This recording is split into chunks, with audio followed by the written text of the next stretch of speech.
안녕하십니까? 어제 낮 2시 10분쯤 만취한 50대 남성이 약국에 침입해 흉기를 들고 난동을 부리는 사건이 일어났습니다. 이처럼 일상에서 폭력을 저질러 경찰에 붙잡힌 사람이 지난 2달 동안 부산에서만 무려 1,000명을 넘습니다. 현지호 기자가 취재했습니다. 만취한 남성이 동래구의 한 약국으로 들어옵니다. 흉기를 휘두르며 약사를 위협하는 52살 안모 씨. 손님은 놀라 도망가고 약사는 재빨리 의자를 들고 맞섭니다. 발길질을 하고 흉기로 찌를 듯이 덤비는 안 씨를 의자로 막아내는 약사. 대치 상황은 5분간 이어집니다. 안 씨가 흉기를 내려놓자 약사가 뒤에서 바로 제압합니다. 처음에는 몰랐어요. 진짜 장난인 줄 알았고 주치자 그분께서 칼을 들고 뛰어들을 때 눈을 보고 야, 이게 장난이 아니구나라는 걸 알았죠.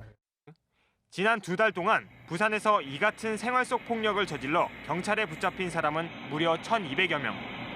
지난달에는 한 50대가 자신을 경찰에 신고한 데 앙심을 품고 신고자 식당에 불을 질렀고 부탁을 거절했다는 이유로 아파트 관리사무소에 야구방망이를 들고 찾아와 횡포를 부린 40대 주민이 체포되기도 했습니다. 무려 97%는 술에 취한 주치자, 이중 전과자는 77%가 넘었습니다. 재범 보복이 우려되는 범죄의 경우 적극적인 신변 보호 활동을 통해 피해자 보호 활동을 강화할 예정입니다. 경찰은 또 폭력 사범이 3번째 걸리면 무조건 구속하는 삼진아웃제를 더욱 엄격히 적용하겠다고 덧붙였습니다. MBC 뉴스 현지호입니다. 오늘 부산의 한 대학교 건물 외벽에서 벽돌 수백 장이 갑자기 떨어져 나왔습니다. 이 벽돌에 깔려서 60대 미화원이 숨졌는데요. 학생들은 건물에 금이 가고 낡아서 안전조치를 요구했지만 대학 측이 그동안 별다른 조치를 취하지 않았다고 말하고 있습니다. 류재민 기자가 보도합니다. 한 미화원이 검정색 쓰레기 봉투를 들고 건물 계단을 내려갑니다. 잠시 뒤 건물 뒤편에서 뿌연 흙먼지가 일어나고 수백 개의 돌덩이가 땅으로 떨어져 튕겨나갑니다. 오늘 오후 2시쯤 부산대학교 미술관 건물 4층과 5층 외벽에 붙어있던 벽돌이 갑자기 떨어졌습니다. 건물 벽에서 떨어져 나온 수백 장의 벽돌은 바닥에 떨어져 이렇게 산산조각 났고 바로 옆 가건물 지붕까지도 덮쳤습니다. 이 사고로 청소 일을 하던 68살 미화원이 벽돌에 깔려 그 자리에서 숨졌습니다. 미술관 건물 안에서 강의를 듣던 40명의 학생들은 갑작스런 굉음에 가슴을 쓸어내렸습니다.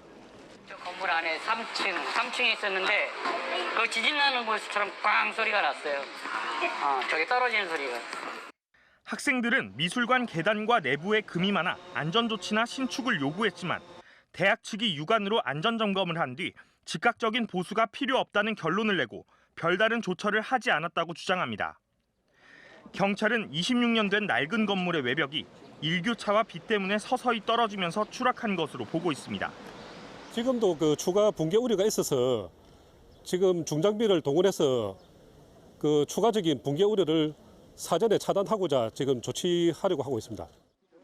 부산대 측은 뒤늦게 정밀 안전 진단을 하고 강의실도 다른 건물로 옮기기로 했지만 애꿎은 미화원은 이미 목숨을 잃은 뒤입니다. MBC 뉴스 류재민입니다. 어제 3명의 사상자를 낸 충장고가교 추락사고 소식 이 시간 전해드렸는데요. 최근 유사한 사고가 심심치 않게 일어나고 있죠.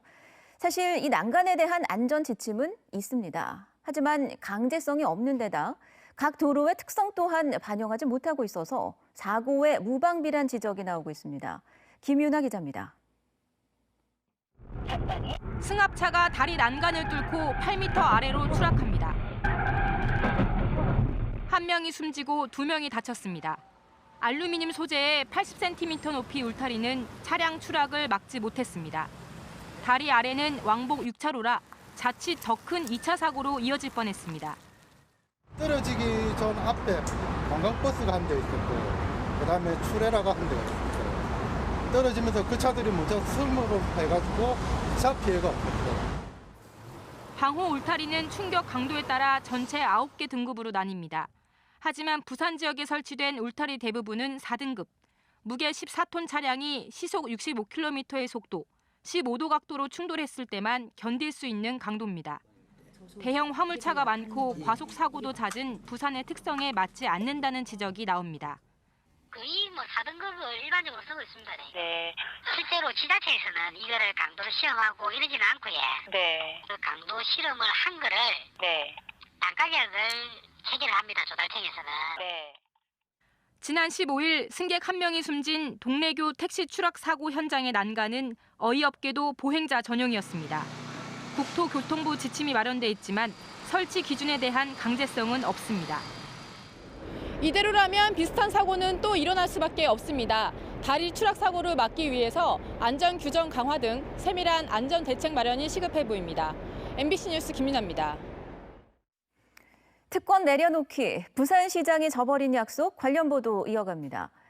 시민 모두가 누려야 할 공공의 자산인 부산시립미술관 소장 미술품이 고위층 인사 방문 시 의전에 필요하다며 시장 관사로 옮겨갔다는 소식을 이미 전해드린 바 있습니다. 자, 그런데 관사에 전시된 수억 원에 이르는 미술품 9점 중 넉 점이 균열이 가 있는 상태란 사실을 추가로 확인했습니다. 임선은 기자입니다. 캔버스 역할을 하는 합판이 부풀어 올라 있습니다. 부산 시립미술관 소장 미술품인 박고석 작가의 오륙도입니다. 상태가 좋지 않은 이 작품을 오거돈 시장은 관사에 석 달 동안이나 걸어뒀습니다. 오륙도 말고도 오 시장 취임 이후 관사로 옮겨간 부산 시립미술관 소장품은 모두 9점. 시민의 자산인 이 미술품들의 상태는 지금 어떨까? 부산 시립미술관이 작성한 작품 상태 확인서를 입수했습니다. 우리나라를 대표하는 화가 이유환의 바람과 함께입니다. 가장자리에 잔 크랙, 그러니까 균열이 있다고 적혀 있습니다. 작가 문신의 나무 조각품입니다. 작품 일부분에 균열이 있어 관찰이 필요한 상태입니다. 최말린 작가의 청동 미술품에선 부식이 확인됐습니다. 균열이 나타난 작품은 4점, 2점에선 부식이나 얼룩이 나타났습니다. 작품의 추가 훼손을 막기 위해 가장 중요한 건 온도와 습도 관리. 문제는 관사에선 이 온습도 관리가 제대로 이루어지지 않을 가능성이 높다는 점입니다. 부산시 내부 문건을 확보해 살펴봤더니 시장 관사 대여 이후 지난달까진 가장 기본적인 온습도 유지 관리 대장조차 작성되지 않았다는 사실이 확인됩니다. MBC 뉴스 임선응입니다. 자, 그렇다면 부산처럼 시민 공공의 자산인 미술품을 시장 관사에 걸어두는 자치단체장이 다른 데 또 있을까요? 저희가 정보 공개 청구를 통해서 전국 시도 중 관사를 쓰는 곳을 전수조사해봤습니다. 그랬더니 오거돈 부산시장이 유일했습니다. 이어서 송광모 기자입니다. 지역의 시 도립미술관 공공미술품 대여 기록입니다. 오거돈 시장처럼 자치단체장이 공공미술품을 빌려가 관사에 전시한 사례, 최근 3년간 단 한 건도 없었습니다. 시립미술관 소장 미술품 대여는 공공의 자산인 만큼 특정한 상황에서만 가능합니다. 그렇다면 오 시장이 미술품을 빌려간 근거는 뭘까? 부산 시립미술관 운영 조례입니다. 국가, 지방자치단체, 공공미술관 등이 공개 전시를 목적으로 개최하는 전시, 국제 문화교류를 위한 전시, 작품을 미술관에 기증한 자 등이 특별히 대여를 요청할 때 이렇게 3가지입니다. 부산시는 관사에 공공미술품을 빌려주는 건 국제 문화교류를 위한 전시에 해당한다. 이렇게 주장합니다. 우리 시장 관사에 오는 분들은 여러 중요한 위치에 있는 분들입니다. 그런 분들이 수준 높은 예술 작품을 보면서 다른 시, 도의 경우엔 국제 문화교류를 위한 전시 목적으로 공공미술품을 빌려줄 땐 전시 기간에만 잠깐 대여를 해주고 있습니다. 행사가 많다는 거는 작품에도 또 부담이 가는 거거든요. 행사가 있을 때 그냥 좀 짧게 대여를 해드린다든지 그런 방안을 좀 검토를. 그러나 오 시장은 행사가 없는 때마저 관사에 미술품을 계속 걸어두고 있습니다. 오 시장의 공공미술품 대여가 특권이란 사실이 또다시 확인된 상황에서 미술품 반납의 적절한 때가 언젠지 시민들은 되물을 수밖에 없습니다. MBC 뉴스 송광모입니다. 르노 삼성자동차 노조 조합원 투표에서 2018년 임단협 합의안이 부결됨에 따라 르노 삼성 노사 분규가 장기화 국면으로 치닫게 됐습니다. 르노 삼성 노조는 총 2,219명의 조합원 가운데 2,141명이 투표에 참가한 결과 51.8%인 1,109명이 반대해 최종 부결됐다고 밝혔습니다. 이에 따라 지난 16일 도출된 합의안이 파기되면서 르노 삼성 노사는 재협상에 나서야 돼 향후 노사 분규가 더욱 길어질 것으로 보여 수출 물량 확보와 경영 정상화에도 비상이 걸렸습니다. 부산시는 부산, 울산, 경남이 공동 추진하는 동남권 광역관광본부가 오는 7월 출범한다고 밝혔습니다. 동남권 광역관광본부는 앞으로 3개 시도가 공동으로 참여하는 광역관광사업 개발에 주력하며 광역관광진흥계획 수립과 관광상품 개발, 마케팅 등의 업무를 맡게 됩니다. 본부 사무실은 우선 부산 영도에 차려지며 각 시도에서 1억 원씩 총 3억 원을 올해 사업비로 마련해 운영합니다.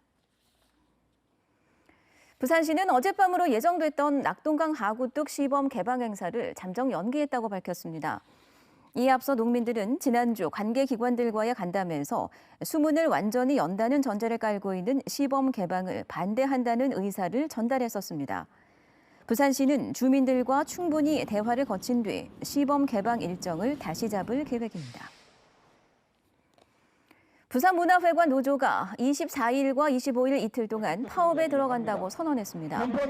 민주노총 공공운수노조 부산문화회관 지회는 오늘 기자회견을 열고 불투명한 운영과 인사 비리로 얼룩진 부산문화회관을 개선하기 위한 방안을 단협에 명시해야 한다며 23일까지 교섭이 이루어지지 않으면 경고 파업을 하겠다고 밝혔습니다. 무대 설치, 기술, 감독 등 44명으로 이루어진 제1노조가 파업에 들어가면 이번 주말에 예정된 공연에 차질이 예상됩니다. 기장군에 수출용 연구용 원자로 건설이 추진되자 탈핵단체가 반발하고 나섰습니다. 탈핵 부산시민연대는 오늘 기자회견에서 연구용이라 하더라도 원자로는 부산 지역 방사능 위험을 높일 것이라며 핵산업 확장은 우려스럽다고 말했습니다.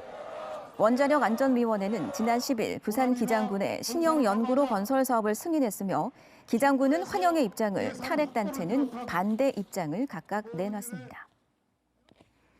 한국무역협회 부산본부에 따르면 지난달 부산의 수출은 11억 8,696만 달러로 지난해 4월에 비해서 12% 감소한 것으로 나타났습니다. 수입도 전년 대비 4.6% 감소한 12억 9,254만 달러였고 무역 수지는 1억 558만 달러 적자를 기록했습니다.